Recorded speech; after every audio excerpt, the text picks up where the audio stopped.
You give Grandpa that ball. Come on. Give Grandpa that ball. Oh, yeah. You give Grandpa that ball. You give Grandpa that ball. Go get it. Go get that ball. You go get that ball. Get that ball. Come on, get the ball. Get it. Get it. Get it. Get it. You get that ball for Grandpa. You give that ball to Grandpa. Give that ball to Grandpa. Oh yeah, you give that ball to Grandpa. You give that ball. Ah, shut up, chicken shit. Have you had your cup of shut up and listen yet today? Obviously, he hasn't. Anyway, come on here. Here's the truss that we're putting together, and got a bunch more to do. We'll take you on along for the ride and show you a few tips and tricks that I've learned over the years. Come on, dear. Jeez, chicken shit, you're noisy. Anyway, I want to show you a few things about truss design. On any truss design, it's got to be designed in triangles. Never a four-sided box. Always a three-sided box. Such as here, down there, and back is a triangle, and this is another triangle. However, this triangle here, this puts it on outside of this triangle. So this would need to come up all the way up through to be able to freestand from that point to that point. In this situation, I do have a bearing point here, so it doesn't matter. But if you weren't going to bear and you was going to do in this site, and you didn't want this board coming on in here, you'd want to beef up this size of the board here so it wouldn't bow under pressure and come on in and make the bottom cord start settling on down. So that's something to consider when you're building. Always look at three-sided triangles, and all triangles should come completely 100% together. But let's show you how we come up with the lengths and different tricks that we can do with the framing square. Okay, for starters, on determining a rafter length, whether you're stick framing or you're building truss, you need to have your length of your run. In this case here, our run, this is would be the outside point of the wall, and this is to the inside peak of our rise. Okay, so we need to have that established. In this case here, this run is 38 inches. I don't have this set exactly where it goes, so I could show you with the tape measure, but anyway, based on that, what you would want to do with 38-inch run is we're going to go set our square right at the end here. This tip here on the body of the square is 24 inches long. So that means I want to double my rise. My pitch is a 7 and 12 that I've chosen to go with. That means my rise is going to be 14 inches. You always want to work from the same side of the board. You don't want to work from opposite side of the board. You can see what that does down here. You want this here angle here to be parallel with the bottom of your run. So we go here.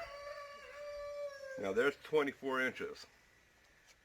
This length here makes 24 inches of run of that rafter. We're going to go 38 inches, so another 1 foot. So this time I'm going to put it on 12. Right here, I'm going to put this on 12, and I'm going to put this on 7.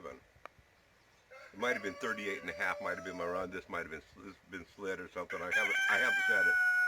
But anyway, this would be 3 feet of run. Right there. That would be 3 feet of run is my rafter length. Okay.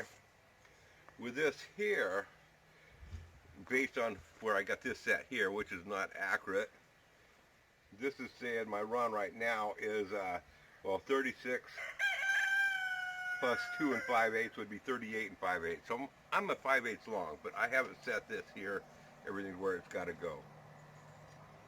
But that's how you determine. Now another trick that you can do, I don't have my tape measure handy with me, it's up over there, but it doesn't matter.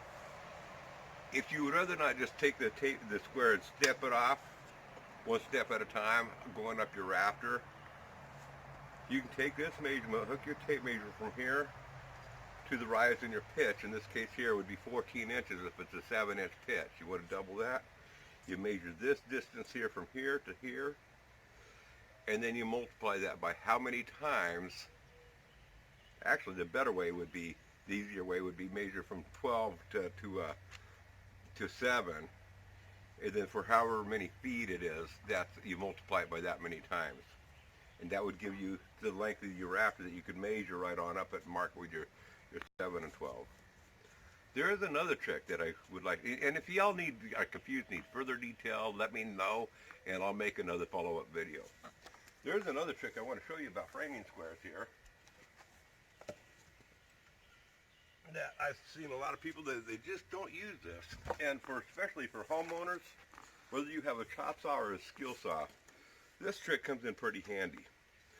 Let's pretend that this board here is a 16-foot long, 24-foot long board, and I want to cut a whole bunch of blocks, whether they be 14.5-inch blocks, 22.5-inch blocks. The 14.5-inch blocks is what supposedly fits in between two studs. 22.5-inch blocks is what would supposedly fit in between two rafters, if they're on 2-foot centers. That's subtracting the 1.5 inch for the rafters or the studs. So let's say in this case here, I got a big long board and I want to cut a whole bunch of 14.5-inch blocks. Let's make it simple. We'll go right here on the inside of my square, set it at 14.5. I'm going to get my square. Easy enough to do. That's not much faster. One time, pull on a tape measure and put your square on there. Less awkward. But when you've got a 16-foot board, now I can go over here, and instead of cutting this board now, I set my mark on 14 5/8. I'm adding 1/8 of an inch for the kerf of the saw to cut. I mark it again. There's another 14.5. Even though this is marked at 14 5/8, my skill saw cuts on the right-hand side of the blade, making it 14.5. I do, and then you just keep on stepping it on down. You don't have to use a skill saw to cut these up. It's just a quick, easy way to mark a square, with the tape measure. With a square, and not have to add the 1/8 of an inch each time with the tape measure, or pull the tape measure out multiple times to remeasure as you're cutting.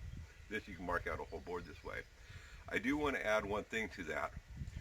With the kerf of the saw, back in the day when I was framing, saw blades the kerf blade was always 1/8 of an inch, always. Anymore, the kerf of the blade has gotten thinner. They're using, to use less wood, I guess. I don't know what the purpose is. Save metal on their saw blades. The kerf of the saw is like about a 32nd under. So you want to know what the kerf of your saw is before you subtract. So keep that in mind. But yeah, you can do this multiple times, and it's just really convenient just to lay out several blocks and cut them with your chop saw, cut them with your skill saw. It's really a simple, convenient way to mark and square and go. There's one other thing that I want to add about skill saws. No, I'm not going to add it at this time because my skill saw is put away over there and I don't want to dig it out. There's one thing, I can say this. The 7-inch rise, you can multiply, whatever this run is. If this is 8 feet and it's a 7-inch pitch, that means 7 times 8, this is going to be 56 inches high. Kind of common sense on a lot of the stuff. If you're doing a stick frame, of course you're going to have a ridge pole for your rafter, and you'll want to subtract half the width of your ridge for the rafter to butt to it. Something else a person needs to comprehend. These same principles lay in when you're cutting in your own stairs. If you're cutting your own stairs, you do the same thing. You determine what your run you want to be and what your rise is going to be. It's the same deal. One other thing is they make a square nut that you can clamp. It's just a nut that slides over it and clamps in place right where you want at both ends. And so it always takes you to the exact same part each time. Really convenient. If you don't have that, you can take a one by. Let me give you an illustration here. You could take a 1x and put it under here and get this set right where you want. Say like you're 12 and 7. And most of y'all will have some C-clamps, and you can take a C-clamp and you can clamp it here and here. And that way when you take it down, it's the same spot every single time. This is kind of a tip of what you can do. Anyway, those are some simple solutions. There's another deal that you can do that makes it a whole lot easier that I just found out myself. You can actually go on your computer, and you're watching this, so you have a computer. You can go on your computer and you can say, hey, if my run is 12 feet long and my pitch is 7-inch pitch. What is the length of my rafter? And then you don't need to use this. You can use a speed square. But you can get that information for free right off the internet. Y'all come back now. Bye. See you on the next one. Hey, I thought I'd add on one more thing here that I just found here recently. If you go to your app store, there's an app that is completely free. There's advertisements on it, but it's called Handyman Calculator. And Handyman Calculator, you can use the 345 calculating tool, and that will give you your diagonals too. You enter how high you want it and how long you want it. Using that setup there will just give you the diagonal length or the rafter length. It won't tell you what the pitch is. But there's also apps on in there that you can tell it my run is 8 feet and my pitch is a 7 and 12, and boom, will give you the date. It will give you the diagonal length. It's also kind of some cool features that I haven't mastered with it yet, but you can use your cell phone. You can set the cell phone at the angle of what you see on the roof, and it'll tell you what the pitch is. But I don't know yet, how to, where to go with that yet, we'll see.